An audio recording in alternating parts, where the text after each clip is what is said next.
بسم اللہ الرحمن الرحیم۔ السلام علیکم۔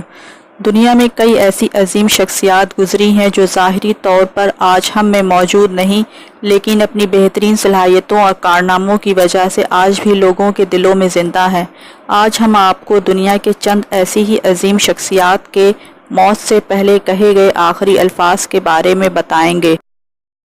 بات کا آغاز نبی کریم صلی اللہ علیہ وسلم سے، جن کی ذات اقدس کا موازنہ دنیا کی کسی شخصیت سے نہیں کیا جا سکتا۔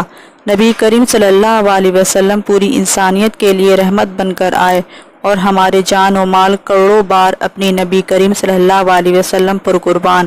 حضرت عائشہ صدیقہ رضی اللہ تعالی عنہا فرماتی ہیں، جب نبی کریم صلی اللہ علیہ وسلم کی زبان مبارک سے جو آخری الفاظ نکلے وہ یہ تھے، علم رفیق اعلیٰ، یعنی اے اللہ مجھے رفیق اعلیٰ میں شامل فرما۔ Saddam Hussein.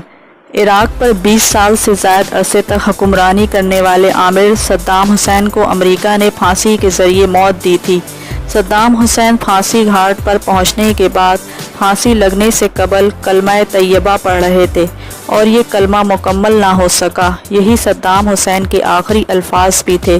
صدام حسین نے جتنا کلمہ پڑھا تھا اس کا ترجمہ یہ تھا کہ میں گواہی دیتا ہوں کہ اللہ کے سوا کوئی معبود نہیں اور محمد صلی اللہ علیہ وسلم، بس اتنے کے بعد ہی صدام حسین کو پھانسی دے دی گئی تھی۔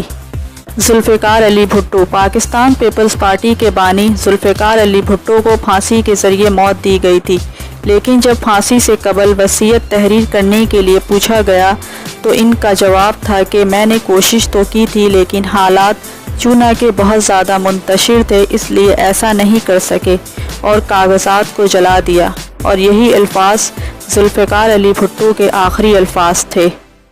بانی پاکستان قائد اعظم محمد علی جناح نے اپنی موت سے قبل جو آخری الفاظ ادا کیے تھے وہ یہ تھے، میں اب نہیں۔ ان الفاظ کی ادائیگی کے 30 منٹ بعد قائد اعظم کا انتقال ہو گیا تھا۔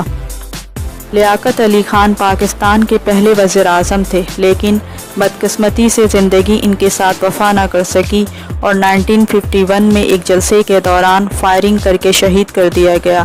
یہ جلسہ پاکستان کے شہر راولپنڈی میں ہو رہا تھا اور موت سے قبل لیاقت علی خان کے آخری الفاظ یہ تھے، اللہ پاکستان کی حفاظت کرے۔ Press the bell icon on the YouTube app and never miss another update. Press the bell icon on the YouTube